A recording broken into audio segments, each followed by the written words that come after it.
Welcome back to the reboot era. As you all know, layoffs are messy, but not in the way you might be thinking. It's not just emotionally, but actually intellectually as well. Because even when two people agree they're brutal, they don't always agree on why they happen or what fair even looks like. In today's episode, I'm joined by Mark Nickerson, a leadership and management coach with over 30 years experience, who was laid off for the first time in his career recently and used it as the catalyst to build something brand new. But here's what makes this conversation different. Mark and I, we don't see eye to eye on some of the biggest questions around layoffs and leadership, like whether layoffs should ever be about performance, what transparency really means, and what leaders actually owe their people when cuts are coming. You'll hear us challenge each other in real time, swap stories, and get into the uncomfortable truths companies avoid. First, a brief ad, and then we'll get into the episode. If you're anything like me and you're tired of spending 20 or 30 minutes filling out an application only for it to go to the reject pile, or even using the easy apply button on LinkedIn only for your application to never be seen, well, look no further. JobHire.ai offers you a really cool opportunity where it applies to jobs on your behalf. And if you don't get an interview in the first 15 days, you'll get your money back. Now with this, you can sign up, put in some of your information, and you don't have to constantly repeat that process. You do it one time, you set it, you forget it, and the interviews roll into your inbox. Sign up today, use my code DRAY30, DRAY30 for 30% off. My name is Mark Nickerson. I'm a leadership and management coach with 30 years of experience in corporate life across the tech industry. Well, Mark, I don't want to age you, but I'm 30, so that's amazing. Great start to this episode. Age aside, I think that's an outstanding amount of experience. And are you currently working for yourself or do you work for a company? I work for myself. Okay. Actually, one of the ways that I found your podcast and you in the first place was I went through a layoff myself last year.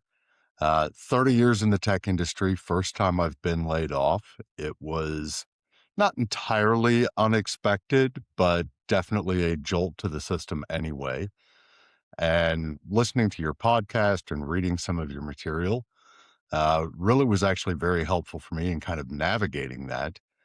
And I'm not going to say it was directly because of you, but it was definitely an informative part of me making the decision that it was time to go off and do my own thing, to take the experience that I have, the knowledge and the tools that I've developed over 3 decades in the business, and actually go do something different with that instead of just pursuing another corporate gig that, quite frankly, wasn't going to hold my attention that long anyway. So That's awesome. And for everyone who is listening, what Mark is admitting is that it's because of me, and that is why he does what he does today. So you're welcome, and I'd like a piece of the cake, please. Uh, it's still a small cake, but it's a rapidly growing cake, and yeah, more than happy to share. And in I fact, love that's it. why I was excited to do the podcast. Was this is one way that I can help give back to someone that actually helped me through a really rough time last year. Yeah. Well, let's talk a little bit about that before we dive into what you're doing today. So, 30 years of experience, you were working in corporate America, and what? What happened? What is your layoff story? How did you find out? I found out because my boss called me after our quarterly earnings announcement. And in that announcement, our CEO had said that layoffs would be coming, that we were going to be restructuring parts of the business. Um, he also highlighted that we were going through a major acquisition at the time and that that was going to create redundancies, I believe was the phrase that he used.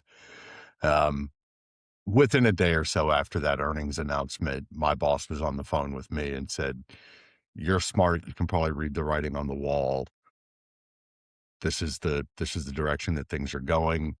As soon as I have more information, I'll be sure to let you know. But I wanted to at least give you the heads up that this was coming your way," which I think is genuinely a very kind way to kind of take that sort of announcement without it being a formal announcement. And so I had a little bit of time to kind of mentally prepare that, okay, this is going to happen. Uh, there's no dodging the bullet this time. And then when it finally did happen, when I got the official HR notice, I actually felt like I was in a better prepared place mentally. Still, nothing quite prepares you for that first morning that you wake up after having lost your job and going, oh, what do I do with my time now? And so there was definitely a learning curve there. There was an adjustment period. But it was also a great time to reflect on what I actually wanted. Um, I genuinely don't believe that I was let go because of anything that I had done. I know some people view it as I must have been a poor performer or I must have XYZ. No, in my case, I understood why they were doing the layoffs that they were doing. I understood some of the span of control conversations that were going on within the company. So it wasn't a surprise. It wasn't anything that I felt was necessarily unjust. Um, I didn't like it, but I don't think I was supposed to like it either. So yeah, that's kind of how my story unfolded with a quiet conversation from a leader that took it upon themselves to lead from a position of kindness, not a let's just follow the playbook and follow the policy step by step. Yeah, and I think thank you for sharing first and foremost your story. I would come back with my own, but that's the point of this podcast. We've already heard mine. It was the first episode ever, and everyone deals with it so differently. But I almost appreciate your previous manager for doing it the way he did it, where he gave you a heads up. He let you have some time to start looking to process all of everything that you had to process while still being employed, still having that paycheck. And for me, I think that that's the shift in this narrative, in this conversation that I want to see is layoffs, while they may be inevitable, it's a business decision. We're probably not going to put a stop to them anytime soon. I think the way in which a layoff is executed is important. No one wants to find out on a Friday morning, hey, by the way, your position's been eliminated, or we're doing a riff, or you're laid off and you're just done. I think having that aspect of this is coming in 6 months, this is coming in 3 months, and it gives everyone time to prepare and understand, okay, let me pivot, let me understand and look for a new job, or let me have a backup, let me start saving my money just in case, kind of helps people out. So wherever I go in my future, whether that's corporate America or not, I want to make sure that that's the conversation that I'm helping people have is like, if we make a decision as a business, we're giving people heads up and ideally paying them a pretty decent severance because this market is terrible right now to find a new job. Yeah, it's definitely a challenge. And I went down that path initially. A couple of things that I can point out that I think that my former employer actually really does right, even outside of my boss giving me a call and giving me that heads up personally, just the overall process that they use, I think is a model of a good way to do a painful thing. Um, I mean, people use the it's just business excuse all the time. Yeah, it is business, but it's also very deeply personal. This is my livelihood. This is, to a very large extent, across 30 years, a part of my identity that is now being canceled. Um, Couple of things that they do that I think are really good. Uh, the company that I work for does not do a notice on a Friday, Monday's your last day sort of reduction in workforce. It's when they do give you the official notice, you have, first of all, 2 weeks in which you are still fully gainfully employed to wrap things up, send the infamous goodbye world email out to your friends and colleagues that you've been working with, do stateful handoffs on things that can't just be dropped in an instant and require a little bit of massaging to hand them off to somebody else. So you've got that 2 weeks, first of all. The second thing that they do is they give you a 2-month rehire window in which they encourage you and give you a ton of resources around look, just because we're doing a reduction in workforce in this part of the business doesn't mean that we're not hiring. We're always hiring when you're in a company that big. So here's 2 months during which you can go out, find that new opportunity within the company, apply, interview, get hired.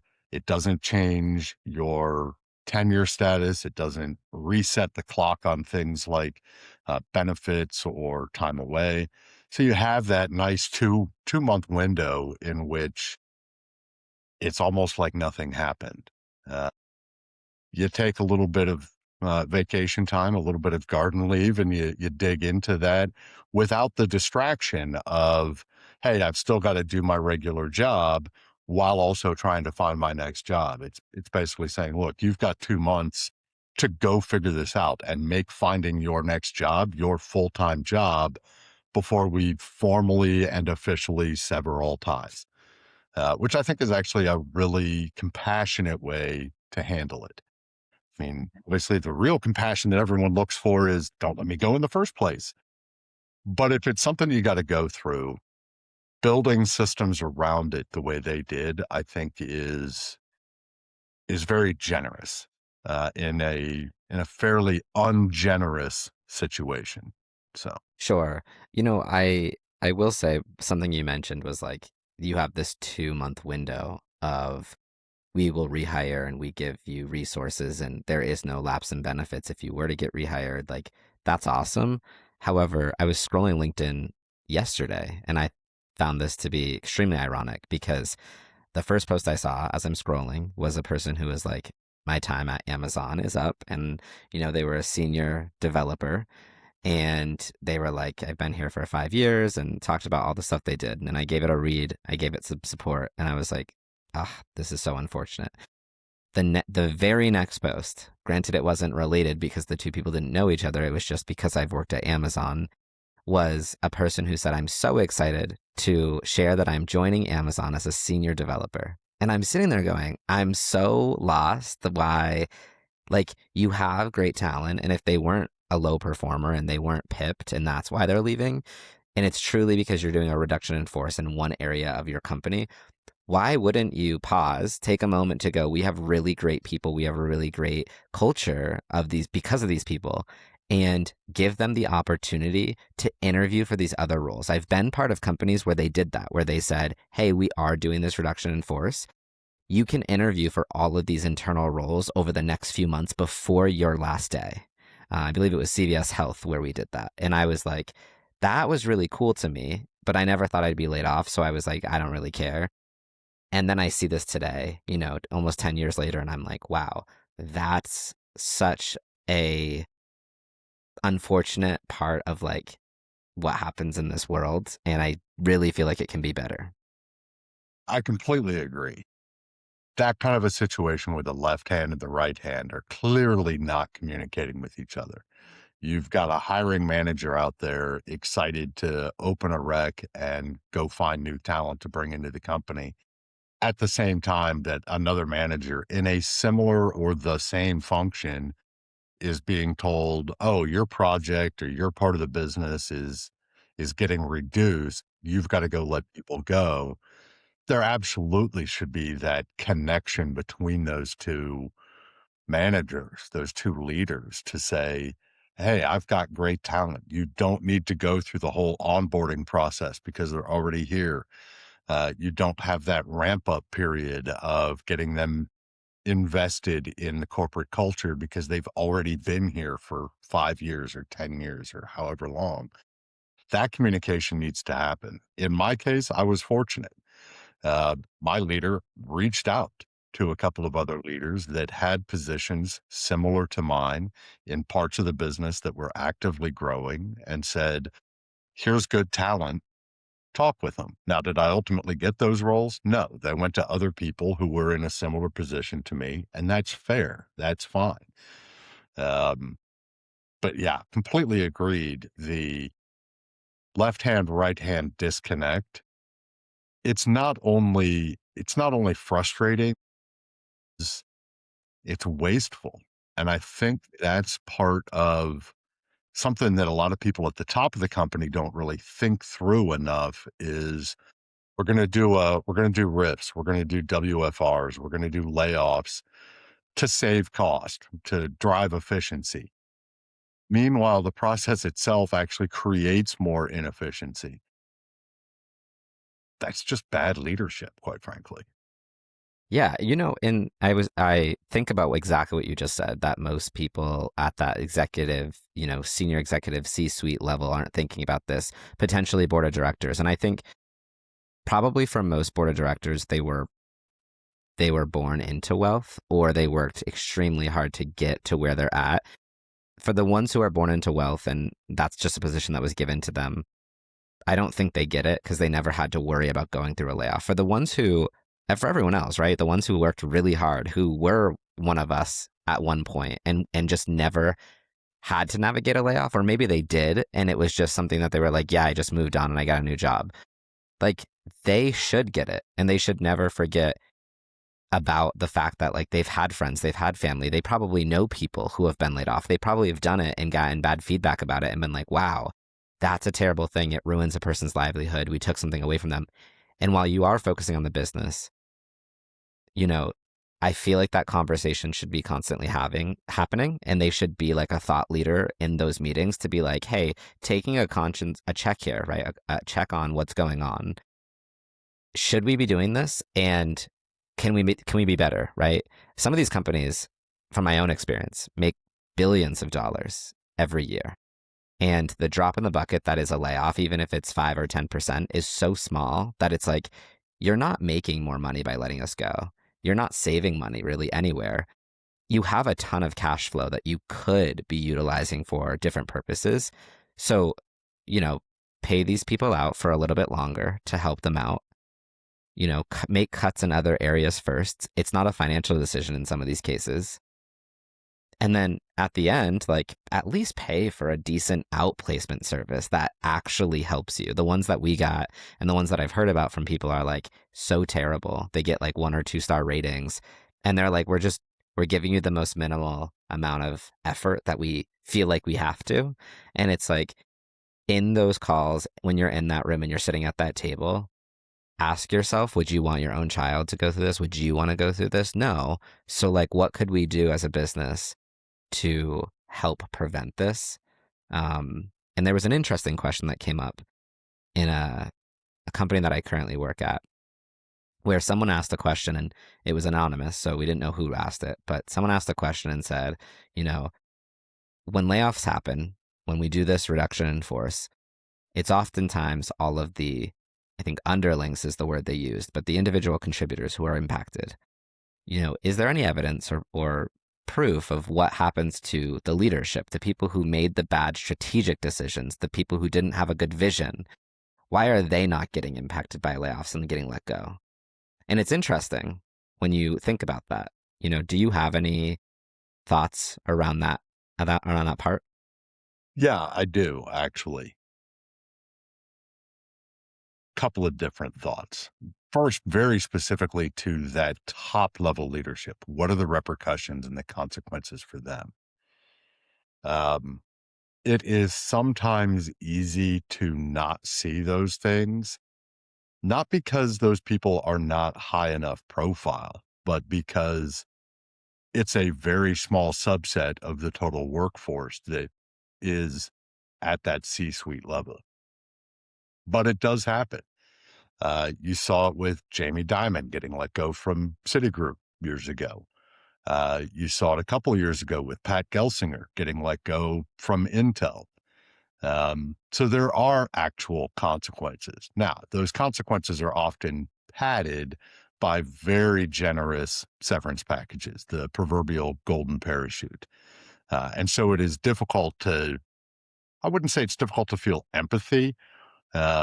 I think you can always empathize with someone who's had their life interrupted in that kind of a way. But it is very difficult to truly feel sorry for somebody who got handed $10 million on their way out the door. For most of us, $10 million means not only did I just lose my job, I also don't have to work anymore. I'm done. So there's a different scale to it, but also just a very different lens. And it doesn't mean that the consequences aren't there. The consequences are there. They are there at the top level. I can tell you that in my company, people were let go at all levels of the company. Some of those were politely disguised as early retirements. Others were very clearly, this person is being shown the door, and here's why. Um, it happens. It exists. But again, it's also very easy to overlook that because let's face it, Pat Gelsinger is not going to go out on LinkedIn for the next 365 days and write about his job search. Um, that's happening behind closed doors in rooms that the rest of us never get access to. Um, there's also the very public persona aspect of that, of what goes on for that person is not something that they are probably willing or interested in sharing publicly in the way that you or I are more than happy to go, hey, this happened. It's terrible. I'm not necessarily looking for pity, but a little bit of commiseration would go a long way. And so I think that kind of drives that narrative as well. I think it is disingenuous to say there are no repercussions in the executive suite. There absolutely are. Um, those repercussions are just very, very different. Yeah, and I think not to be insensitive, right? I don't know if anyone that I work with will ever hear this, but if they ever do, I'm sorry. But I think when I look back at my own layoff, right, which is all that I can attribute to,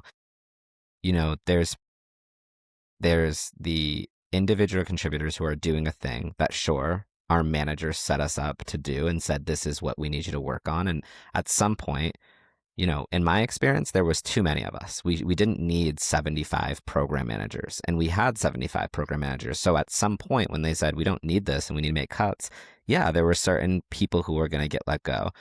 I think what it came down to at some point is the CEO didn't sit there and look at a list and go, hey, I'm picking Dray's name, he's out. They did have some level of, we're delegating this to the managers, to the VPs. That sometimes, and again, this did not happen at the company that I am currently at, but my previous company, that did happen. And it feels terrible to know that you were just not a favorite. You were just not the one who, when it came down to it, your manager wanted to go and fight for you and be like, if I had only one choice, that's the person I would pick, And so I almost wish that when layoffs happen, if you're really going to make a decision like that, it is about performance. If you are kicking butt, if you are doing amazing and you are going above and beyond all the time, that no matter what happens, your position isn't impacted. But on the other hand, I've been the employee who has an easy job, isn't going above and beyond, is comfortable in their position. And sometimes that's just the chapter in life that you're in. I also wouldn't want to have to worry about my job just being taken away from me. So it's such a sensitive topic. And that's why I wanted to start all of this. So not necessarily going to contradict you. That's probably the Go wrong. ahead. No, tell me I'm But wrong. I am going to take a couple of small issues with a couple of things that you just said there. First of all, that layer in the middle, I use the term all the time, the ones that get all the squeeze and none of the juice. It is really, really hard to be that VP, that director, that senior manager who has been handed a target from on high of, thou shalt eliminate X% of your team or Y number of people, or in some cases, you need to go eliminate $1 million worth of salary out of your organization. And I don't care if that's 2 people making $500,000 a piece, or if that's 10 people making $100,000 a piece. You decide on what you need to do. It's really difficult to be in that position. And I say that as someone who has been in that position more than once. It's uncomfortable. It's difficult to manage the expectations up and manage the experience down at the same time. The amount of fighting that actually does go on is not something that is transparent. People don't get to see the amount of advocacy that takes place of not 3 people, only 2 people. I can't do with getting rid of 3 people. That sort of conversation happens a lot more than people actually realize, because by the time the whole thing becomes public, it is all very inward focused of this is what happened to me. Absolutely. And Right. that's not to say that that's wrong, that you shouldn't be inward focused and you should have sympathy for your poor director that had to go let people go. That's not what I'm saying. But I do think that you have to realize, and I think it's worth realizing for people who aspire to that next level, to be that senior manager, to be that director, to be that VP, that you are signing up to put yourself in that position. And it's not a fun one. It's not an enviable one. The other piece that I would also point out, you made an observation about it make it just purely about performance. I have led a lot of top performers across various companies in different parts of the world. And I can tell you that it's not always just about performance. And I don't mean that in a, hey, I'm going to subtly hide some bias here towards who I like or who I don't like, or who looks like me or who doesn't look like me. I can tell you that some of the people that would have been first on my list to be tapped to go were some of those top performers. And it's for a variety of reasons. Some of them are top performers who have capped out. I know that there is not further potential. And when I reduce my staff by 5% or 10%, they do not have the capacity, the mindset, the ability to pick up some of the slack that's going to inevitably come their way. And so it becomes a little bit of a chess game of, okay, maybe I have to drop my top performer, send them out with a severance package and a great recommendation in order for me to salvage the ability for the rest of the team to navigate what comes after the door closes behind them. Uh, Likewise, it's looking at the potential of the people that you have on your team of who can I count on to not just show up and perform the job day to day, but who can I count on to keep a level head through this? Who doesn't have their entire identity tied to this team in such a way that when this team has to change, they're going to be resistant. And so that's some of the calculus that goes on behind the scenes there. And yeah, it would be super easy if all you had to do was run a stack rank and say, okay, the bottom 10% goes. We used to do that in the tech industry. I went through that at Dell in the 90s. And fortunately, I wasn't in that bottom 10% that got pulled out, 90s and early 2000s, I guess. But that was absolutely the way it was done. Here's the stack rank. Here's who hit their numbers. Here's who delivered against their goals. Here's who got the right performance ratings. And the ones that were at the bottom of the list were the first ones to go. It didn't create the best experience for those who were left behind ultimately. And so I think, at least in the tech industry, the one that I'm most familiar with, but I've also seen it in other companies as well, the pure performance stack ranking methodology had to go by the wayside, because for as performatively elegant it sounds, functionally it is a whole other level of garbage that you have to deal with. So just wanted to Right. point that out in response. No, I super appreciate it. And again, everyone has their opinions here. So I don't think there's a right or wrong way. Obviously, I'm of the camp that layoffs shouldn't happen. I think one thing that because I don't like to talk about any specific person, I feel like it's been long enough that they probably don't follow me anymore to watch my posts. But, in my experience, there were 4 of us on a team, specific in a group. And I was the most, not senior in the sense that I was the highest, but I was there the longest, and I had the best relationships with all of the peers, within engineering that I worked with. And when the meeting popped up on my calendar and I got the notice that I'm being let go, to this day, I still get calls from all the engineering managers saying that, like, the person who they kept is not competent enough to do the job that I was doing. That's not that it's hard to hear, right? It's like, I'm so happy that I was such a great person to work with and that you really enjoyed me and that I'm genuinely missed to the point where it's almost, what, 7, 8 months later and you're still reaching out and talking to me. Like, I love that. I think what's hard is like, what was that decision? What was that deciding factor of this person was my manager's favorite person and Yeah. they got to stay. And I was I just got promoted right before that. So to say that I cap out, that's tough to hear because it's like I'm not. And not only that, but me and one of my other peers who got let go. The funniest piece is that we were both program manager threes at this company. And now one of the individuals has gone and is a director at an amazing company, right? So that potential was clearly not limited. If anything, we were being held back where we were. And now I'm a senior director at a different company. Yeah, that is the hard part. And here's the double-edged sword that you just described without saying it specifically. We all want more transparency in how these decisions are made.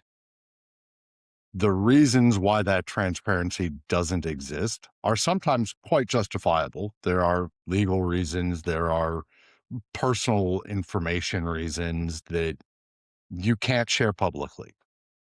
You have a certain responsibility to your company, to your organization, to the people in your organization to maintain a certain level of discretion and privacy. However, that same level of discretion and privacy can very easily become a shield for, if you need to have me restate this, I will, but it becomes a shield for bullshit. And it's just that simple. You can hide behind the non-transparency of the act some truly heinous decision-making processes that, in your case, clearly were not only unjustified, but they were just unjust.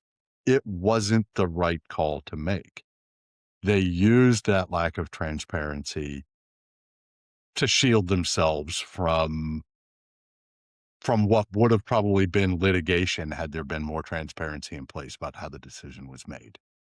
I wanna before we, wrap up our discussion today, obviously talk about more about what you're doing now, but I want to close this piece of the conversation with that was like the number one deciding factor for if and when I ever went back to work. And I'm not loaded. I don't have billions of dollars in my bank account in a trust fund, but I was like, I would rather like continue to consult on the side and like start my own business than ever go and like work for someone ever again. And then this really great opportunity came up where I was like, do I have a seat at the table? Not quite. But am I like touching the table? Kind of. Yeah. And like, I'm the leader who I just looked up to and said, you are the worst leader I've ever had in my life. And I will just basically, I answer every question with what would they do? And I'm like, I will do the opposite in every situation since I've started this role. And so I'm trying to be that change that I really wanted to see in the world. And that's why I picked this opportunity. Otherwise, I'd still be just like making TikToks every day.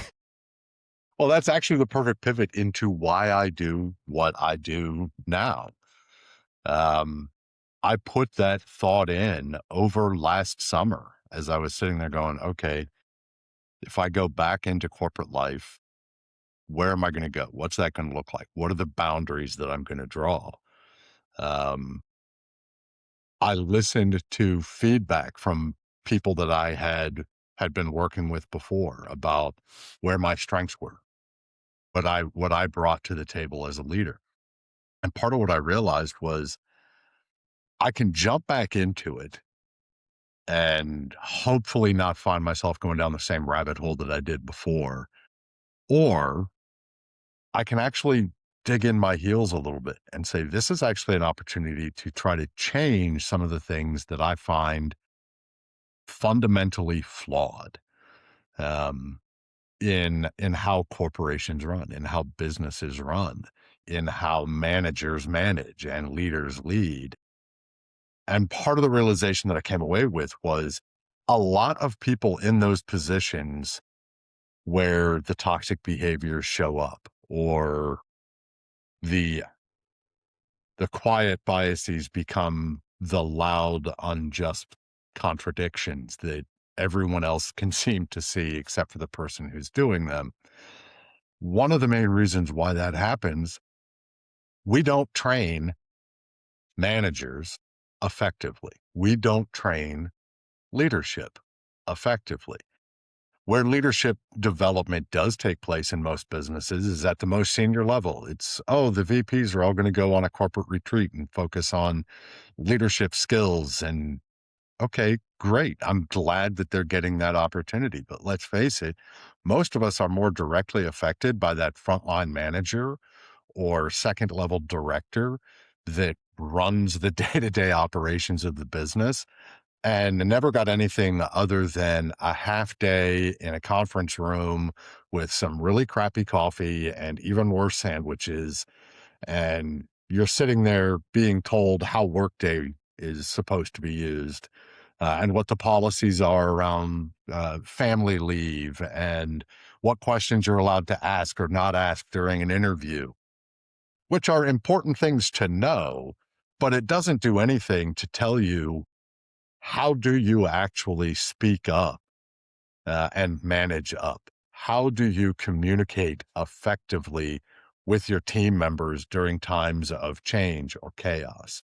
How do you prioritize your day, your week, your month in a way that doesn't have you in constant high stress reactive mode and instead gives you an opportunity to truly lead a team, to develop people, to be the kind of leader that we all wanted to be working for?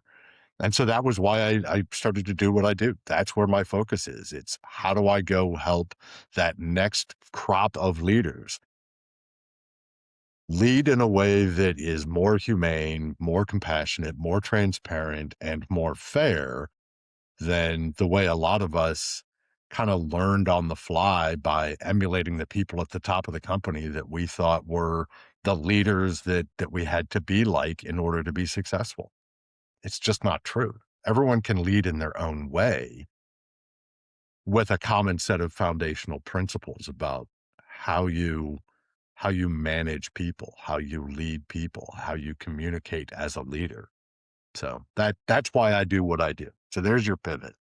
Yeah, no, I appreciate it. And so, what is it called? What is your business called? So my business is called Leading with Meaning. And the whole idea is if you want to be a leader, there's a lot of things that you have to sacrifice, but the one thing you probably should not sacrifice is what is your meaning? What is your purpose?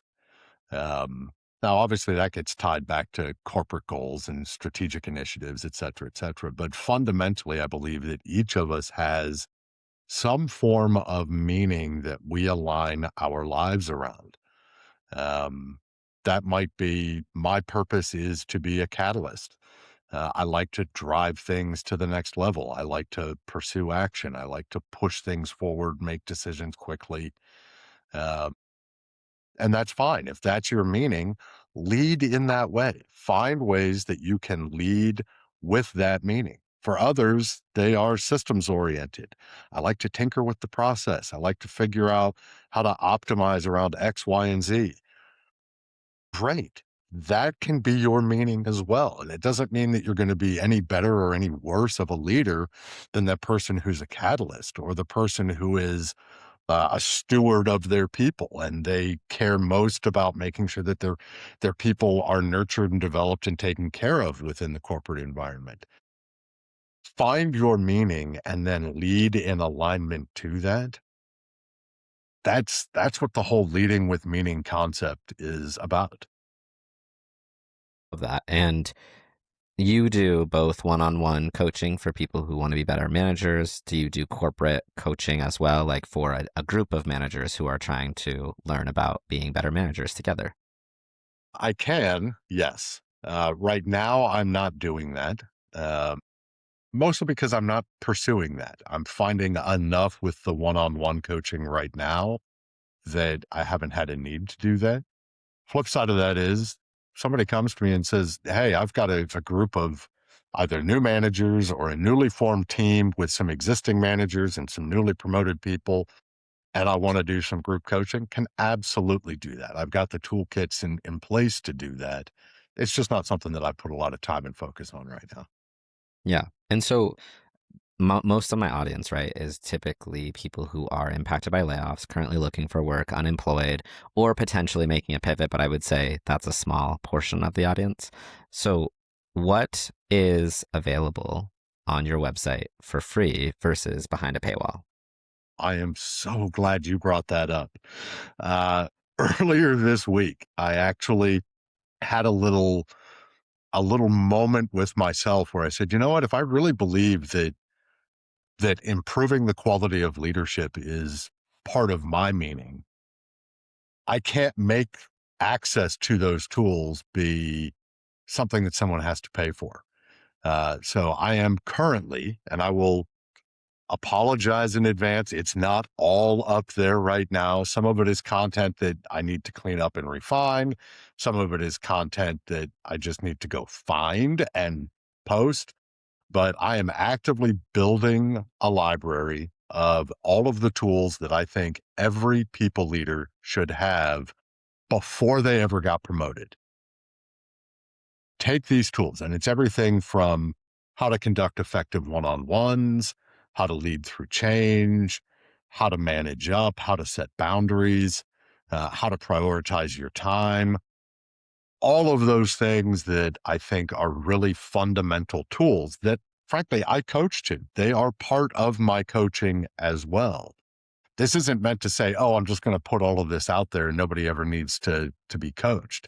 It's to say, look, if all you need is the tool set for how do I get out of this feeling of overwhelm? How do I get past the imposter syndrome and figure out how to actually go do the job of managing a team of people?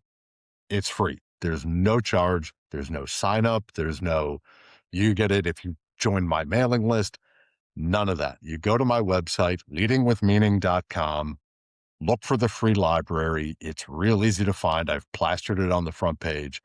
Go there, start downloading it. Like I said, it's not complete right now. There's, I don't know, 10, 11 different tools and frameworks that are posted right now. But more are coming every day. I'm trying to get more out there in a meaningful way. And I also put it explicitly on there. If you are looking for a tool that you don't see in the library, drop me a note and ask me for it. If it's something that I've got or something that I can create and post, I will. I am never going to charge for it. I refuse to monetize what should be table stakes for anybody who wants to take that step. Love that. And I honestly was scrolling your website and I saw that and I was like, yes, because I do such a similar thing when I started my job search and realized I wanted to have a podcast and I wanted to give free resources and I wanted to help people because I think a lot of the times we all gatekeep information, right? It's kind of like we had a Harvard experience. Should it be unachievable to get a Harvard experience just because you can't afford it? Or maybe you didn't pay attention as well when you were younger. So it's like you're not set up for that success. No, I think people should have access very easily, free even, to a lot of resources. And if it's just stuff that I chose to take my time and do and give for free, then like, so be it. If it helps one person, great. If it doesn't help one person, the way I see it is like, it will always help me in the future if I'm ever looking for a job again. So I did it, for those reasons.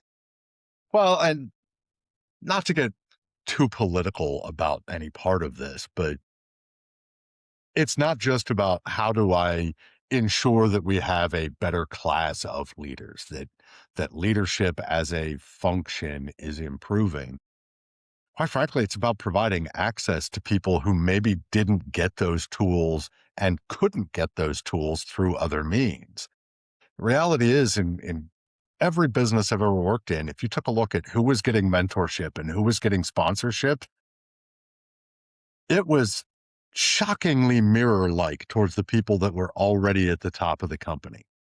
Providing access to the people who didn't look like everyone else, didn't come from the same background, didn't go to the same schools, all of that stuff, it creates an artificial barrier that shouldn't be there.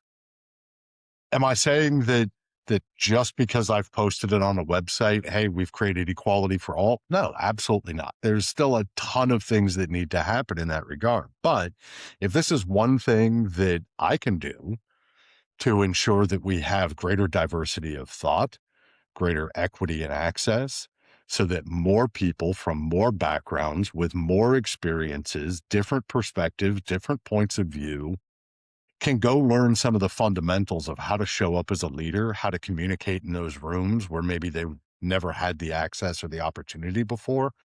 I am all in on it.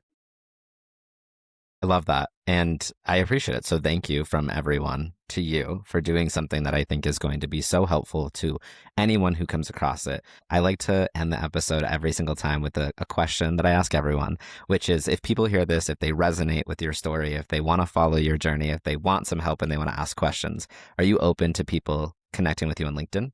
1000%. Yes. Perfect. Open to people connecting, open to the DMs, open to the drive-by comment on any of my posts, open to people going to my website and sending me an email or using the contact form there. In any way and in every way, I hope that people do reach out because I really love what I do. I love working with people, sharing the journey with them, learning from them about what works for them and what doesn't work. It informs me to then go help the next person. So yeah, 1000% open to contact. As a reminder, I'm partnering with jobhire.ai. You can use AI to find a job. If you don't get an interview in the first 15 days, you'll get your money back. The way it works is you actually fill out your information one time, you select the jobs you want to apply to, and it applies to jobs on your behalf. You set it, you forget it, and you let the job interviews roll into your inbox. If you want to give it a shot, you can use my code DRAY30, DRAY30 for 30% off.